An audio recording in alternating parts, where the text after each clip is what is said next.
उसी सस्ते सामान पे अमेरिका लगा रहा है 25% टैरिफ। यानी कि जो 1 लाख की गाड़ी थी आपको मिलने लगी 50,000। सब लोगों ने ताली बजाई, बोला वेरी गुड यार, ये तो मजा ही आ गया। फैक्ट्री चली गई मैक्सिको, टैरिफ लगना शुरू हो गया, और वही जो पहले 1 लाख की बिकती थी अब दोबारा आपको 1 लाख से ज्यादा की मिलने लगी गाड़ी, क्योंकि कैनेडियन गैस पे आपने टैरिफ लगा के उसको महंगा कर दिया। जाहिर सी बात है, अगर आपको पेट्रोल कहीं पे 10-15 रुपए सस्ता मिलेगा तो आप वहीं पे जाएंगे, आप महंगा पेट्रोल क्यों खरीदेंगे। कनाडा ने बोला भाई अगर तुम 25% डालोगे तो हम भी 25% डालेंगे। सिर्फ हमारी गरज तो नहीं है, गरज तो तुम्हारी भी है, तुम्हारा भी तो माल बिक रहा है कनाडा में। चलो हमने भी 25% ठोक दिया। जो भी Honda, Ford, general Motors, Toyota, Stellantis की गाड़ियां होंगी वो 25% महंगी हो जाएंगी। मैं तुम्हें टैरिफ से मारूंगा, क्योंकि सबसे बड़ा खरीदार कौन है दुनिया में यार? सबसे बड़ा खरीदार अमेरिका है। जो अनएम्प्लॉयमेंट है अमेरिका की वो इतनी बढ़ गई है, भाई आप फैक्ट्रियां लगाओगे तब ना लोग फैक्ट्री में जाके काम करेंगे। फैक्ट्रियां ही नहीं अमेरिका में, कि इतना महंगा कर दो कि लोग मजबूरी में अमेरिका के अंदर फैक्ट्रियां खोलें। इशू ये है कि ट्रंप के टैरिफ अमेरिकन कंपनीज को मार रहे हैं। You deny us your markets, we will deny you our markets. ये गेम है टोटल टैरिफ के। बाकी जो पाकिस्तान की सिटीज हैं उसमें भी लोगों ने महसूस किया हो, लोगों को लगा हो कि अर्थक्वेक आया है, और उसके साथ साथ और दूसरी सिटीज में भी पाकिस्तान के और भारत के भी कई शहरों में कहा जा रहा है कि ये ज़लज़ले के झटके या ये अर्थक्वेक जो था उसको लोगों ने महसूस किया। लेकिन ये 3-4 जगहें जैसे मैं आपको बता रही हूँ, म्यांमार है, उसके अंदर थाईलैंड है, उसके अंदर चाइना है और बांग्लादेश है। वहां पर बहुत खौफनाक तरीके से ये ज़लज़ला आया है, ये अर्थक्वेक आया है, और कई जगह पे अगर आप सोशल मीडिया को देखें तो कई बिल्डिंग्स आपको गिरती हुई दिखाई देंगी। इससे पहले जो है और कई जगह पर आपको दिखेगा कि लोग जो हैं वो बहुत परेशान हैं, लोग घरों से बाहर आए हैं, कई घर गिर भी गए हैं, और डिफरेंट कंट्रीज का जैसे मैंने नाम लिया वहां पर भी जो है ये बताया जा रहा है कि काफी ज्यादा नुकसान हुआ है।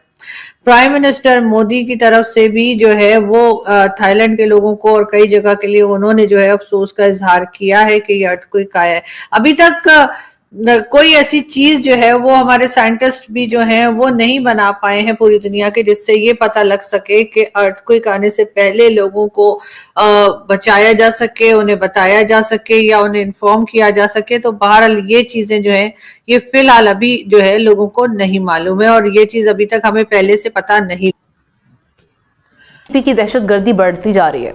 हालिया महीनों में दर्जनों हमले हुए हैं, जिनमें सिक्योरिटी फोर्सेस समेत सैकड़ों अफराद निशाना बने।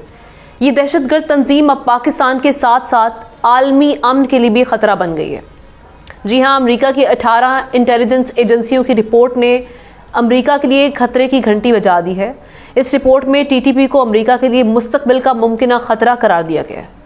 इस बढ़ते हुए खतरे के पेश नजर पाकिस्तान। नमस्कार दोस्तों, जय हिंद जय भारत। दोस्तों, ट्रंप का टैरिफ पाक चीन में आया, परला इंडिया होगा मालामाल, चाइना को मिला चूरन की पुड़िया। तो क्या है पाक मीडिया का रिएक्शन, आइए देखते हैं वीडियो देखने से पहले अपने चैनल को सब्सक्राइब नहीं किया, सब्सक्राइब करें, कमेंट करें, वीडियो अच्छी लगे लाइक करें, शेयर करें। आइए देखते हैं वीडियो। जय हिंद जय भारत, वंदे मातरम, भारत माता की जय। पाकिस्तान और अमेरिका ने इंसदाद दहशतगर्दी पर ताउन बढ़ाने पर इत्तफाक कर लिया है। वजीर दाखिला मोहसिन नकवी और कायम मकाम अमरीकी सफीर नेटली बेकर की मुलाकात हुई। जून में पाक अमरीका इंसदादी दहशतगर्दी डायलॉग पर भी इत्तफाक किया गया, जिस पर दोनों ममालिक मुश्तरका हिकमत अमली तय करेंगे।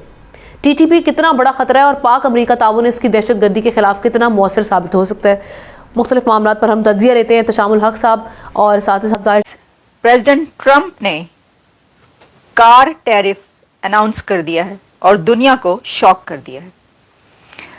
पाकिस्तान की 20 कंपनीज पर को ब्लैक लिस्ट कर दिया गया है और इंडिया का डिफेंस मैन्युफैक्चरिंग एक नए रिकॉर्ड को टच किया है।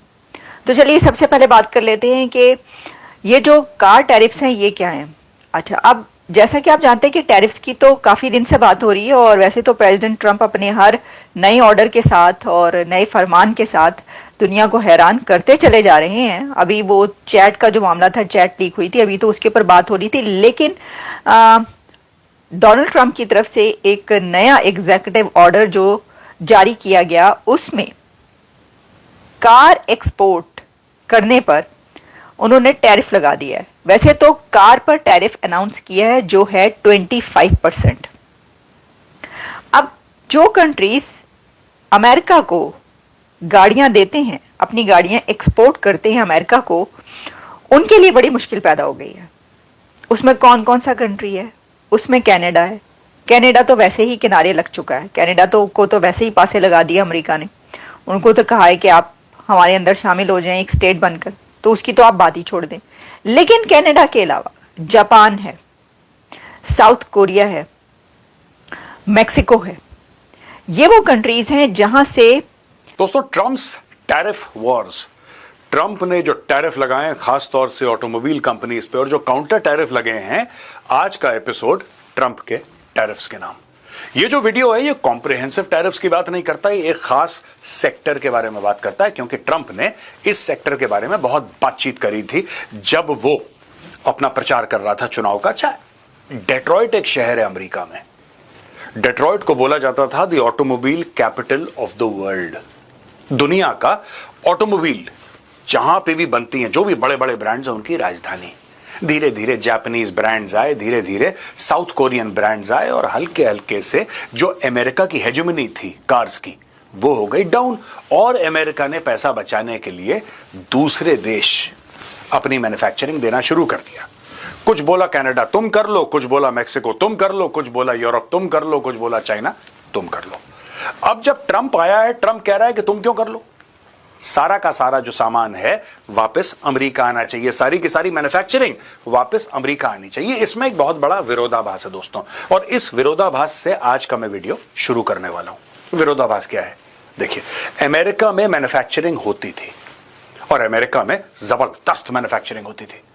अमेरिका को लालच आई सस्ती गाड़ियों की कि वही गाड़ी हम अगर दूसरे देशों में मैन्युफैक्चर करेंगे और हमारे टैरिफ कम होंगे, तो क्योंकि वहां पे यानी कि दूसरे देश में, चाहे वो भारत ही क्यों ना हो, चाहे वो भारत ही क्यों ना हो, क्या चाइना क्यों ना हो, मैक्सिको क्यों ना हो, क्या है कि यहां पे लेबर कॉस्ट बहुत कम है, यानी कि गाड़ी की मैन्युफैक्चरिंग कॉस्ट बहुत कम हो जाएगी। फैक्ट्री हम उनके लिए सेटअप कर देंगे और जब सब कुछ हो जाएगा ये माल अमेरिका आएगा, हमें सस्ता सामान बेचने को मिलेगा।